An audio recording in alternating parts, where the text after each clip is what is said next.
I guess it's asking me to save because this is such a long chapter? We pushed open the heavy doors and heard the clinking and clambering of a very unique door chime as we stepped across the threshold. Gotta say, that quick flashback to save kind of reminds you of where we came from, which is a little bit disturbing. Like, by the way, don't forget, we might die any second. We still didn't get to the sticker picture yet, did we? A server quickly came and took Aiko's reservation ticket, then guided us to our seats.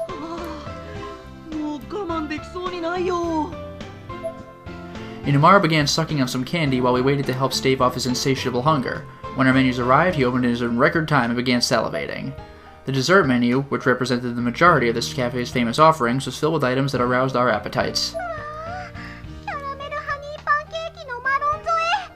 Damn.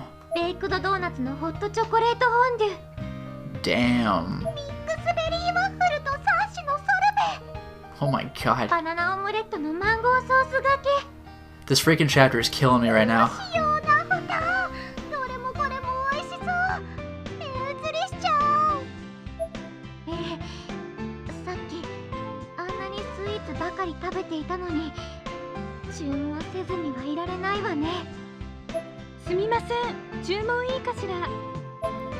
Sayaka and I were still deciding, but Aiko flagged down a server anyway. He was an elderly man with a very professional, very respectful disposition, and strangely, I kind of felt like I recognized him. What?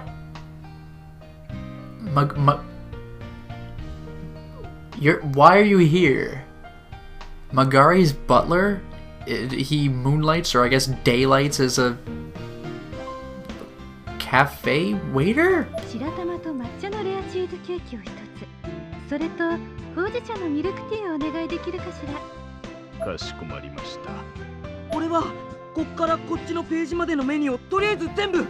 Jeez, this is anime trope-ish. I haven't seen something like that since Slayers. That'll be $1 million, sir.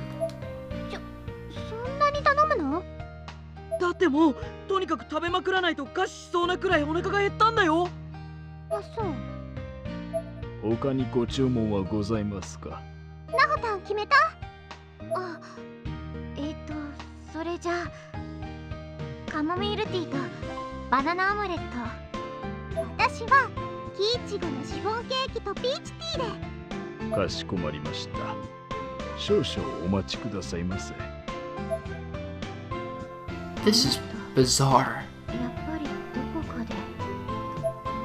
The server swiftly took his leave as I tilted my head, trying desperately to place him. This wasn't just someone I met once or twice, but numerous times, yet for the life of me I couldn't figure out where, or under what circumstances.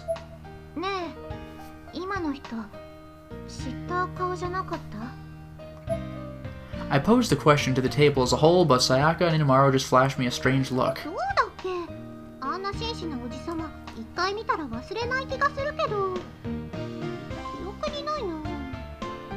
Does he have, like, magic about him to prevent him from being recognized? Because I could see that happening.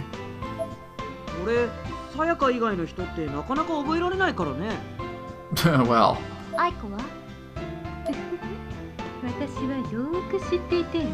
Oh, well, alright.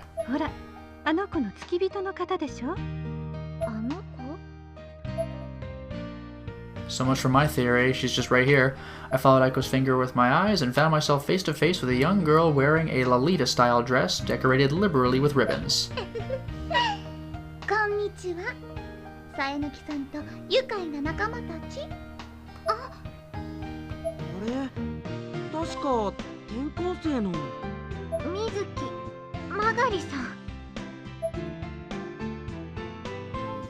She studied our reactions for a moment, then got up from her chair and approached me. Mizuki had recently transferred to our class, though no one really knew much about her. Her features were doll-like, with perfect skin complemented by that adorable outfit. She was cheek-pinchingly cute at first glance, but beneath the surface, she was ruthless and cruel.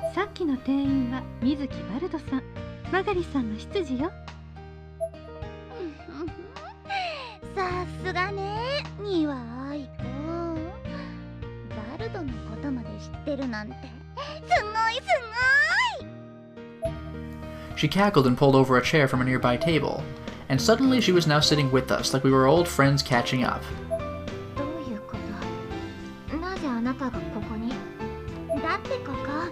私の店だもの。 Whoa. 嘘。私、嘘なんてつかないよ。今のところはね。愛子、知っていて連れてきたわね。I gave her the stinkiest stink eye I could manage, but she just shrugged her shoulders nonchalantly. 知ってたわ。何を企んでいるの？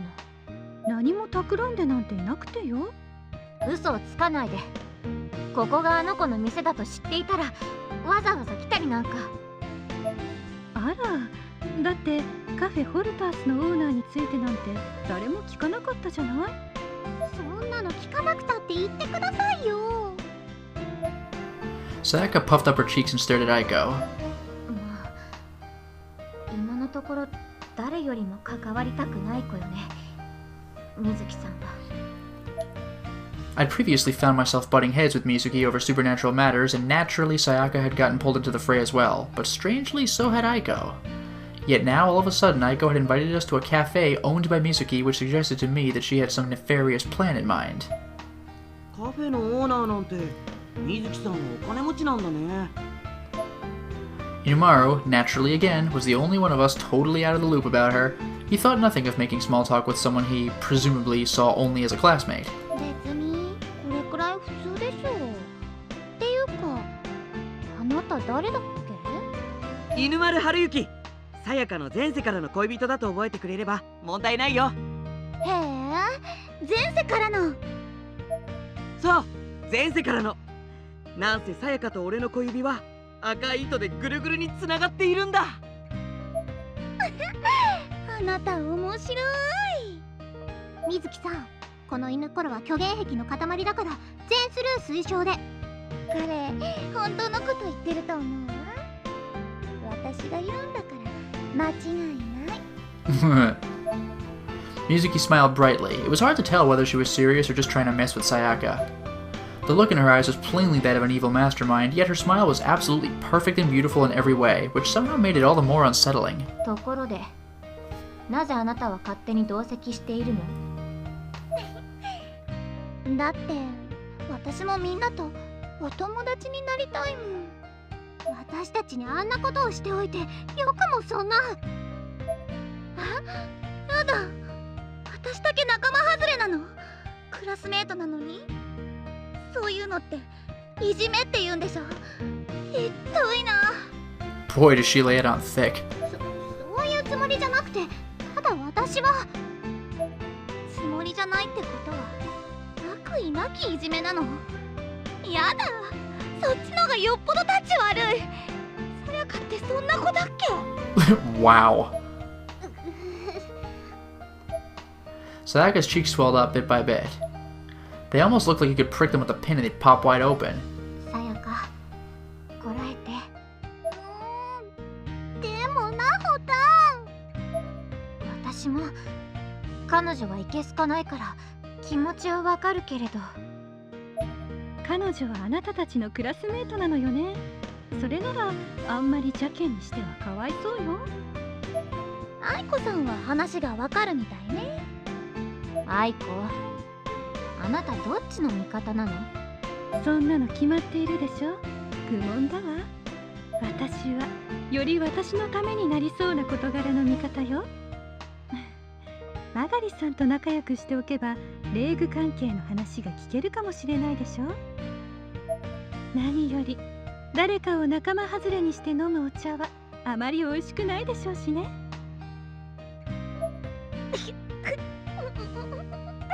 そうそう、愛子さんの言う通り。なんでみんなそんなに仲が悪そうなんだい？ Inumara was clueless, and it would take far too long to explain the situation to him, so I figured it was easier just to ignore him completely. I looked everyone else square in the eye for a second, though, ultimately settling on Sayaka. She was in tears. 程嫌がっているなら答えは一つよね。やっぱり水木さんには遠慮してもらう。オーナーのお願いを断るってことはさ、バナナオムレットはいらないってことでファイナルアンサーって意味になるのよ。That's a legitimate threat. さやかにもシフォンケーキ食べさせてあげない。いいの？ついでに他の2人が注文したものも全部キャンセル。 Ooh, that's bad for tomorrow.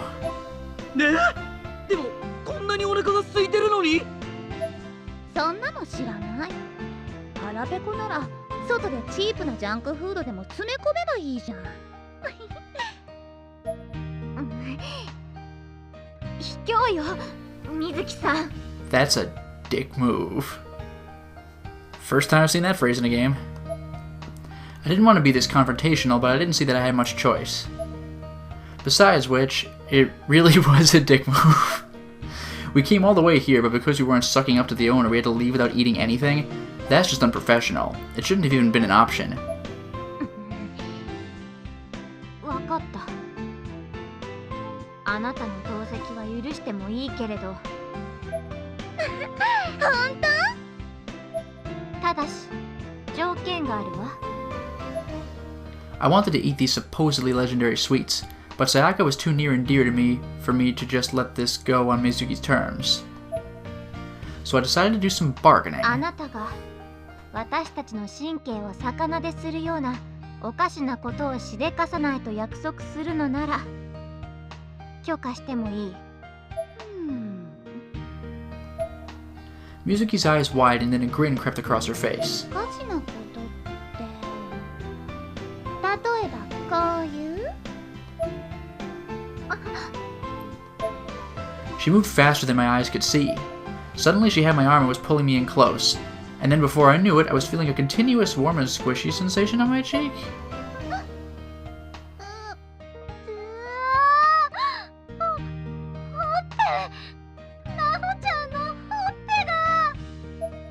まあ、お熱いこと。すごいなあ。最近の女子ってほっぺにチューのスキンシップくらい普通のことなのInumara, man. え、さやか？さやかちゃんたら刺激の強い場面を目撃して言葉が出ないのかしらね。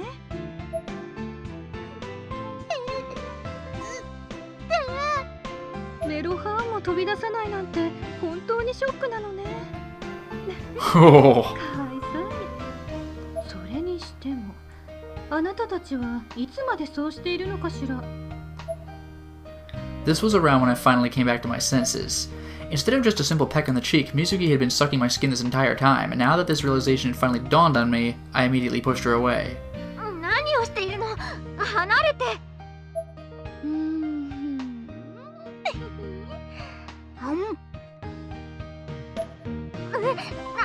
何をするの？さえのきさんのほっぺ美味しそうだったから味見。Finally distanced from my cheek, she glared ferociously at me, seemingly sizing me up to determine whether or not I was worthy of remaining in her establishment. Evidently I'd passed the test as she finally raised her arm in the air and snapped her fingers, signaling to her butler. Good. I was just about to ask, where's Waldo? バルド、持ってきて。かしこまりました。 On Mizuki's command, the butler-cum-server arrived with a literal wagon full of sweets. Wow, okay. Mizuki stood up, still smiling gleefully as various plates and teacups were neatly, almost ceremoniously placed in front of each of us. うわあ、美味しそう。もういいかな？食べていいかな？俺は限界なんだけど。どうぞ召し上がれ。カフェホルタースのスイーツは皆様に極上のひとときを提供するわよ。いただきます。 Ultimate sugary escape. Inumara wasted no time digging into dish after dish, barely stopping to chew his food before shoveling another forkful in his mouth. Possessor or no, it was a terrifying sight to behold.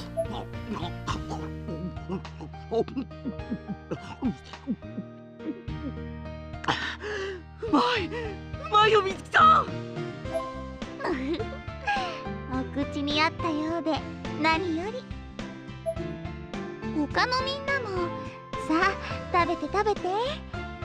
ああ、さえのきさんには特別に私の手で食べさせてあげようか。結構よ。遠慮しないでよ。親友同士ならそれくらい普通にやるものでしょ。そもそも前提がおかしいわ。一体いつ誰があなたと親友になったのよ。まあ、なほちゃんったらまた親友候補を作ったの？モテるのね。親友の一人としては心配だわ。Man, we have some expert level trolling here. アイコ、あなたとも親友になったつもりはないわよ。照れ隠しが上手なのね、なほちゃんったら。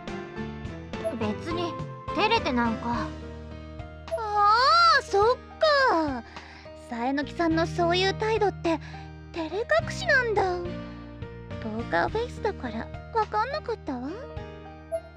ああ、もう否定するのも面倒になってきた。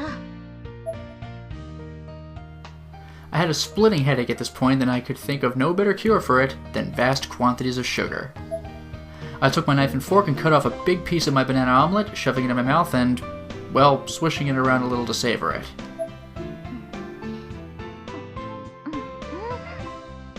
すごい。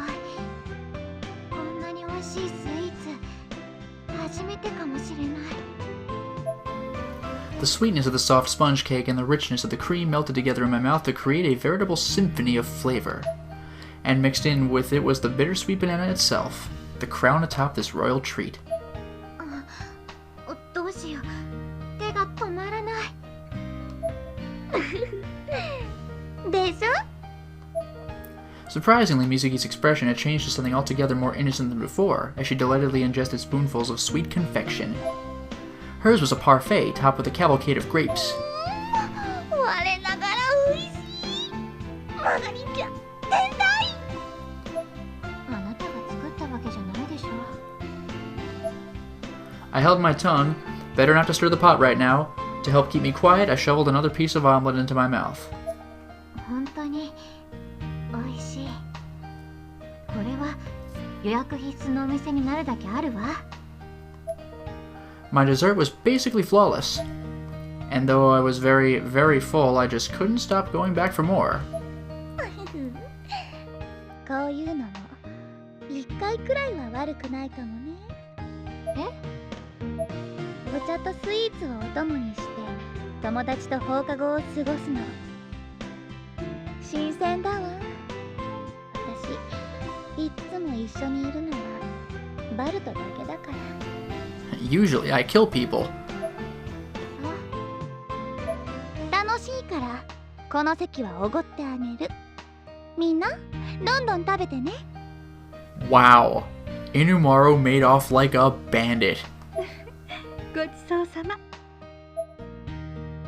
それじゃあお言葉に甘えて。 I have to admit, this caught me off guard. I never expected someone like Mizuki to be so amiable. I forked another omelet piece into my mouth, feeling cautiously triumphant. Soon enough, I was not only beyond sated, but happy as well. Looking around, the others seemed to be in high spirits as well. Except for Sayaka, who still hadn't even picked up her fork. Damn. さやか、どうしたの？納得いかない。あ？なほちゃんの一番の親友は私だよね。Startled by the question, I made the mistake of hesitating in my answer. It wasn't a lie. All anyone had to do was watch the two of us in action. It was obvious we were as close as friends could be. But Sayaka saw my hesitation as a clear indicator that I was lying. She took it as an implied no, and her self-confidence suddenly fell through the floor. 一番じゃなかったら私なほちゃんの何番目なのかな。違うのさやか、誤解しないで。もちろん私の一番の親友はさやかよ。そうに決まってるじゃない。本当よ。だからほら、泣かないで。泣いてないもん。 I guess she got me there. She wasn't crying, but she looked like a volcano about to erupt. She continued to study my expression for a while with her vaguely watery saucer eyes. それじゃあ次のオフはい一緒に猫カフェに行ってくれる？あ、もちろん。そんなことでよければいくらでも。 All the cat cafes. 猫カフェに行く前にお揃いの服を買ってその場で着てくれる？あ、ペアルックで遊んでくれるよね。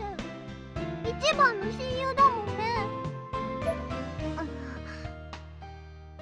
人目につかないところならなんとか可能かもしれないけど、猫カフェはちょっとお揃い嫌なんだ。God, I am so happy that I don't have to deal with this kind of politicking with my friend. そんなことないわ、さやか。わかった。お揃いにしましょう。ペアルックもたまにはいいかもしれないしね。For God's sake, Sayaka. 猫カフェで私ともやってくれる？ Oh jeez, with the matching clothes in public, Sayaka, seriously. This time I was kind of at a loss for words. 猫カフェなんて人目の多いところでペアルックでさらに何？どういうこと？愛子さんがさえのきさんにしたの？そうね。ここに来る前に教室でそんなこともした気がするけれど、でももう済んだ話だと思っていたわ。さやかちゃんたらそんなに根に持たなくたっていいのに。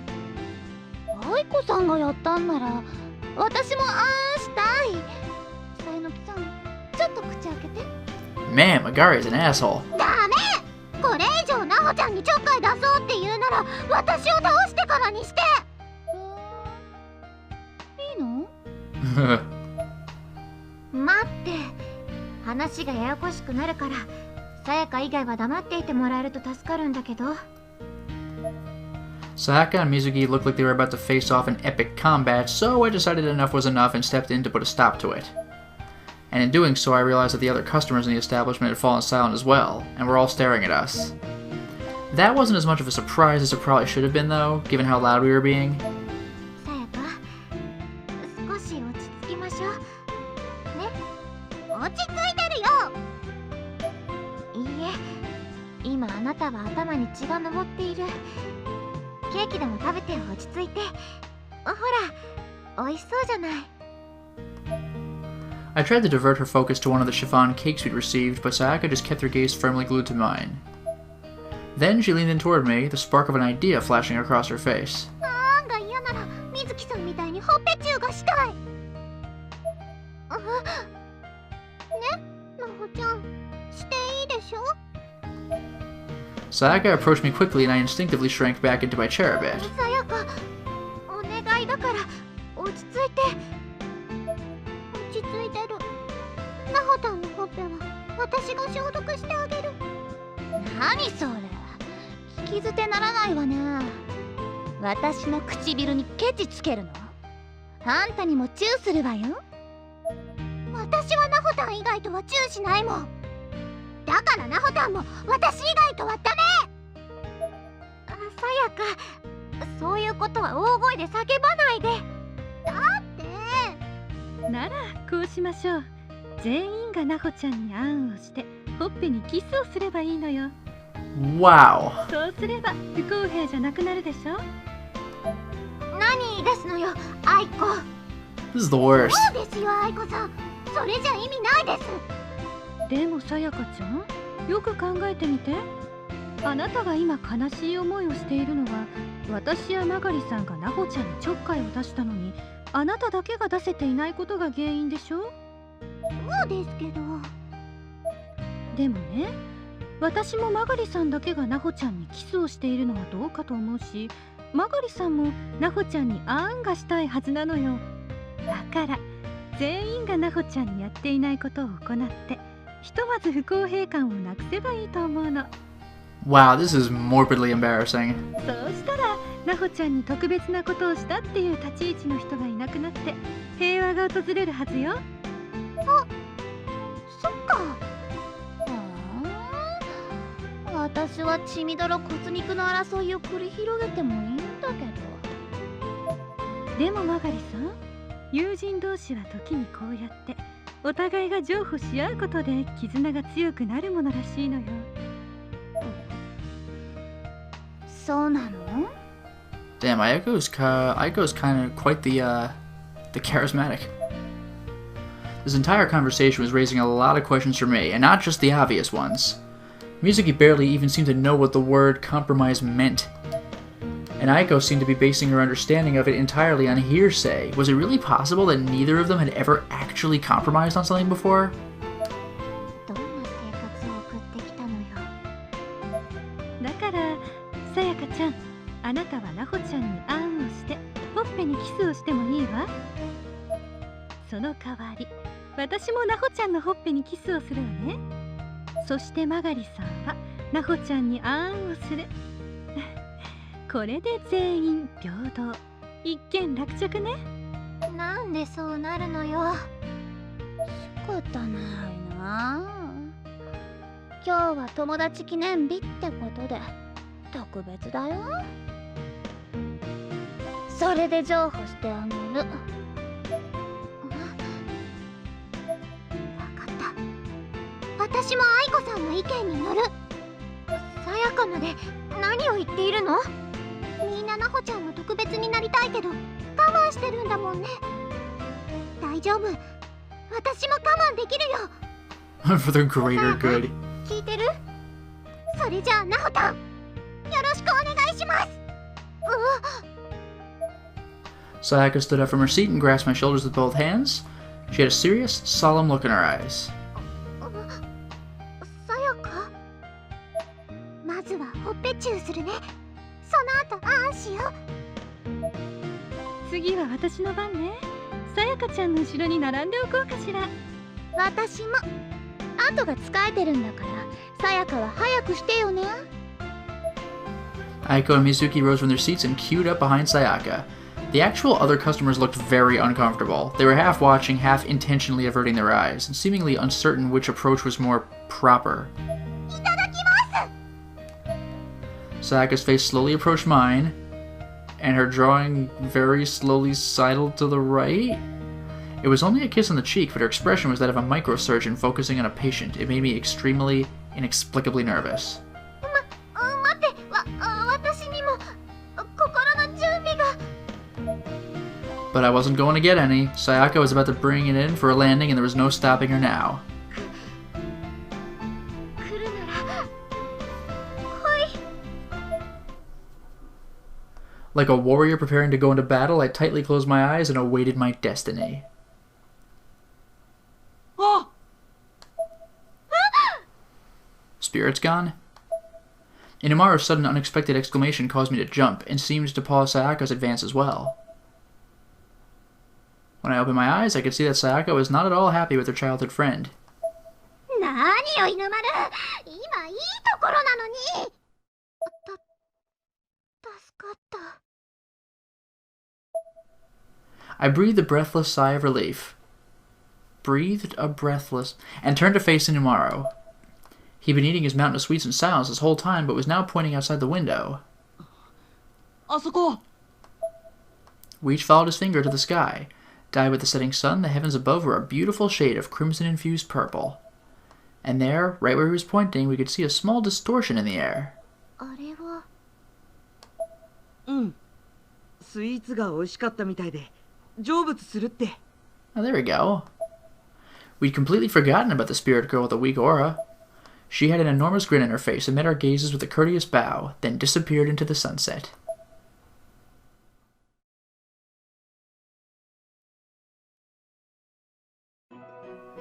As we left the cafe, the sun was only just peeking out over the distant horizon, growing smaller and dimmer by the moment.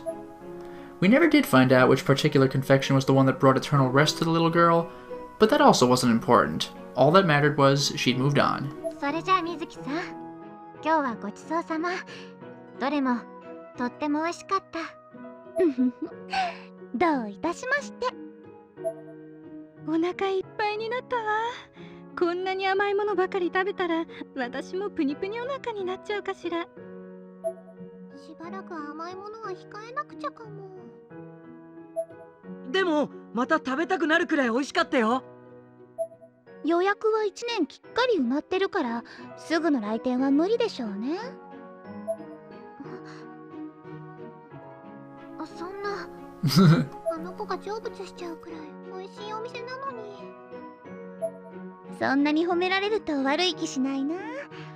私の権力で予約をねじ込んであげてもいいよ。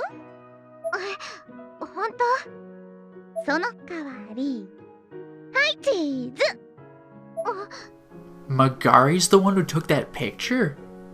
I never expected that. Mizuki's phone produced a sudden flash, and before I knew it, my picture had been taken. 何？どういうつもり？今日の記念よ。いいでしょ？ She spun her phone around to show me the screen, and my face instantly turned red hot. Oh no, that's the picture that Magari had on her phone in the main game. It was a candid shot of me reacting to the sudden flash with this look of total confusion on my face, and it was apparently now her wallpaper. こんな間抜け顔。ずるい。なほたん、私も撮らせて。充電切れてる。さやかついてない。い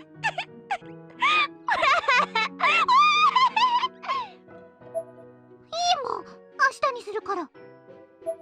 でも今日の思い出は今日しか残せないものよ。さやか、代わりに俺の携帯で撮っておこうか。もちろん俺の携帯はさやかしか映さないから撮影対象はさやかだけど。それじゃ意味ないでしょ。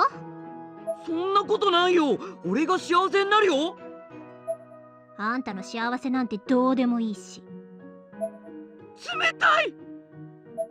もう肝心な時になんて。She put away her phone in disappointment, defeated and forlorn. This seemed to have been an oddly rough day for her. これ以上水木さんといたらさやかによくなさそうね。それじゃあそろそろ帰りましょう。水木さん、またね。バイバーイ。 Mizuki waved her hand in an exaggerated motion, then slinked back into the cafe. なんだかどっと疲れたわ。同じく。そう？俺は放課後をさやかと過ごせてとっても楽しかったけどな。犬はお気楽でいいわよね。Sayaka silently implied, "I'm done with you," elicited a wry smile from me. She was clearly too tired to care how her words came across. I actually felt kind of bad for Nimaro, but I couldn't help appreciating Sayaka's current state of mind. Maybe we were just a tad more simpatico than I'd given us credit for. 私も結構楽しかったのだけど、なほちゃんとさやかちゃんは違うのね。残念だわ。へえ、新しいレイグを手に入れたわけでもないのに楽しかったの？悪くはなかったわ。低級霊がいたり、マガリさんに引っかき回されたこともあったけど、親しい人たちとお茶をして放課後を過ごすのは初めてだったもの。愛子さん、こういう風に放課後を過ごしたことなかったんですか？ええ、そうなの。でも愛子さん、そんなに美少女なのにどうして？ Sayaka's compliment was met with a slight smile. Though it could have just as easily been a pained smile, for all I know, since I'm sure this was dredging up some memories Aiko would have rather not thought about. Sayaka's comment definitely came from a place of pure innocence, however. In her mind, cute girls always drink tea and spend time with their friends after school. It's only natural. 私は普段情報収集で忙しいから、放課後こうして遊ぼうとすることがそもそもないのよ。それに、霊が見えない一般人と積極的に関わる気も起きないし。Sayaka stopped dead in her tracks. This seemed to shock her a lot more than it should have. Seemed to shock her. Her expression was almost cartoonish. Aiko looked back at her quizzically, tilting her head a bit. あら、そんなにおかしなことを言ったかしら。わかりました、愛子さん。私たち今日から友達です。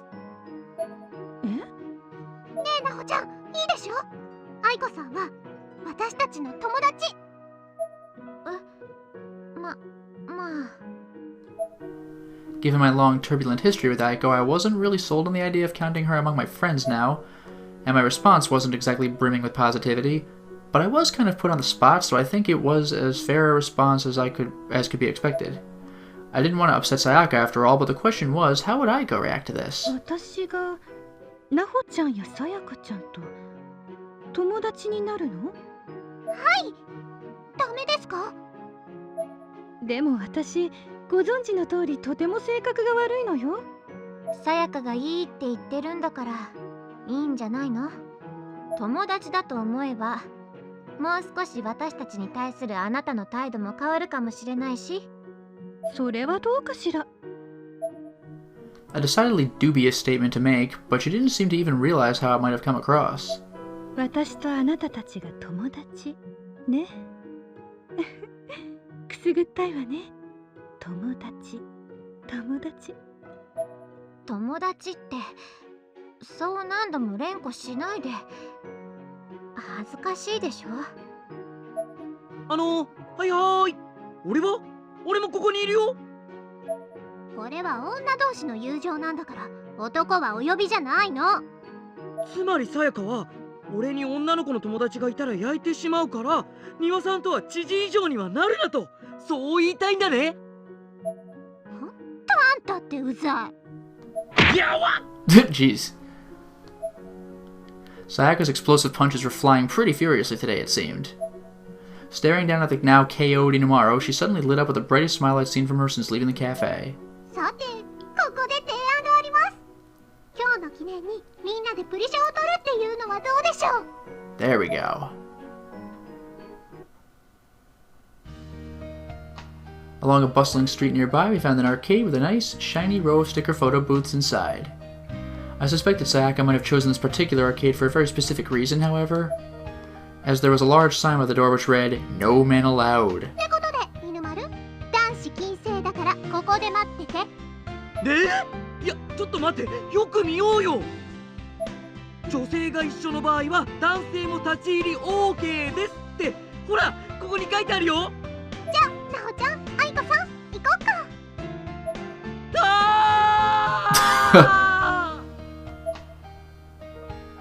We left Inumaro at the entrance, despite his attempts to follow us inside, and we headed straight for the sticker photo booths. ちょっとかわいそうじゃない？いいの、犬丸も入れてプリシャなんて取ったら何に使われるか分かったもんじゃないもの。一理あるわね。Aiko provided no argument either, so we all just shrugged off Inumaro's misfortune. I then stepped up into one of the few booths that was unoccupied, signaling the other two to follow. これで取ろうか。あいこさんこっちです。入ってきてください。随分と眩しいのね。Aiko was mesmerized by the booth, squinting as she looked over the lights along the screen. あいこさんプリシャは初めてですか？ええ、知識としては理解しているつもりだけれど。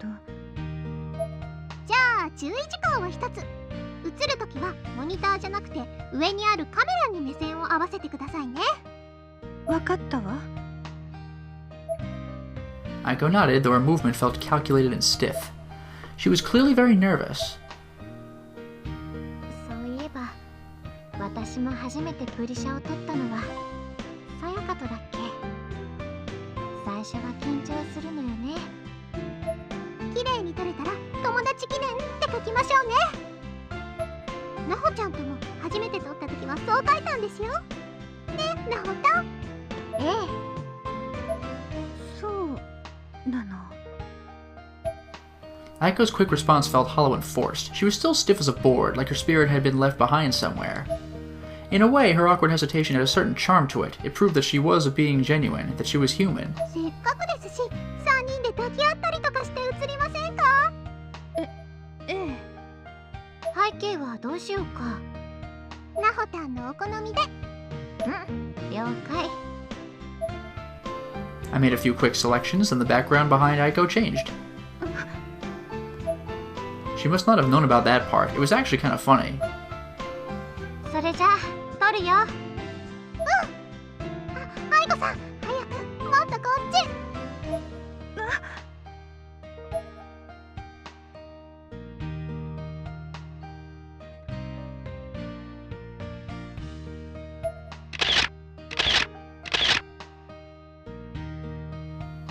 After several flashes and clicks, an image of us was displayed on the monitor. In it, Sayaka and I were hugging, but Aiko was standing behind us with a furtive look in her eyes. 愛子さん、なんで抱きついてくれなかったんですか？あ、そうだったわね。うっかりしていたわ。緊張したんでしょう。そういうわけじゃないのよ。Aiko's mouth said no, but her blood-red cheek said otherwise. This was the first time I'd ever seen Aiko flustered. もう一回取り直しましょうか？いいえ、これでいいわ。等身大の私たちという感じで面白いじゃない？ Aiko touched the monitor with her finger and laughed. じゃあ、今日はこれくらいにしておきましょうか。水木さん、これを見たら悔しがるかな？それが目的だったの？違うよ。あくまで目的は愛子さんと友達になった記念を。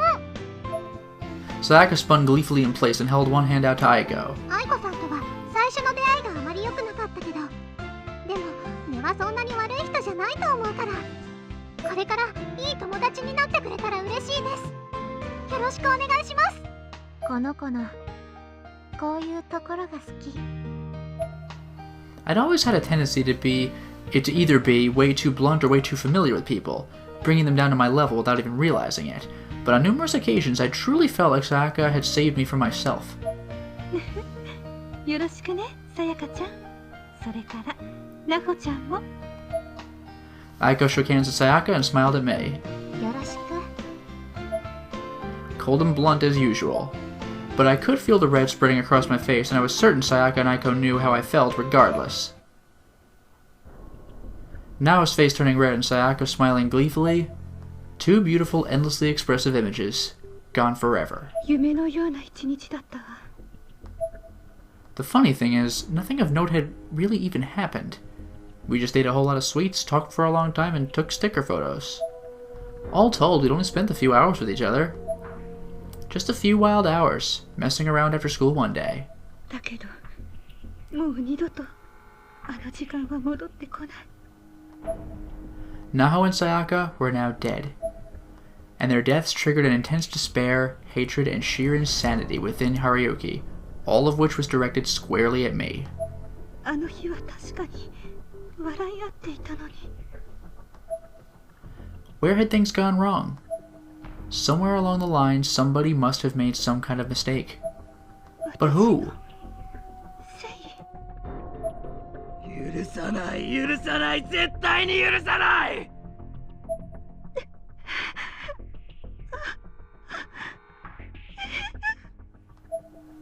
I had to apologize, both to the girls who had already died and to the person who had gone mad right in front of my eyes.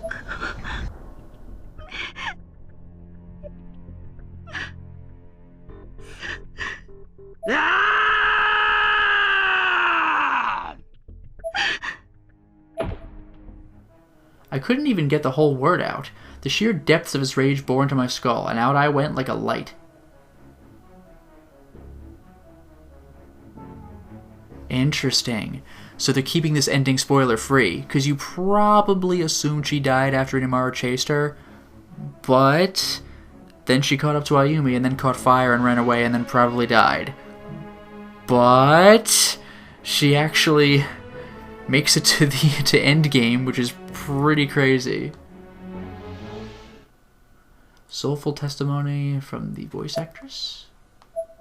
Sayaka, Kibiki, Naho, Taguchi, the camera guy.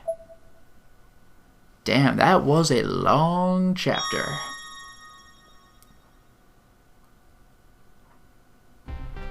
And who would have thought Magari would have made a point to look after Ayako in the end? Well, that was quite the experience, but for now I must stop the installment. Well, we certainly made a lot of progress today, didn't we? We completed EX Chapter 4, certainly a long one, with its fair share of humor and, of course, bittersweetness, if that's a word. Inamaru did kind of get an end at the end of the game, as we know, but if you didn't know that, even if you do know that, it's still kind of a painful chapter to watch, seeing just how pleasant things were to see what things have turned into now. Certainly a more serious chapter, despite the humor, than Chapter 3. We're halfway done with the EX chapters. 4 down, 4 to go. Until next time, everyone.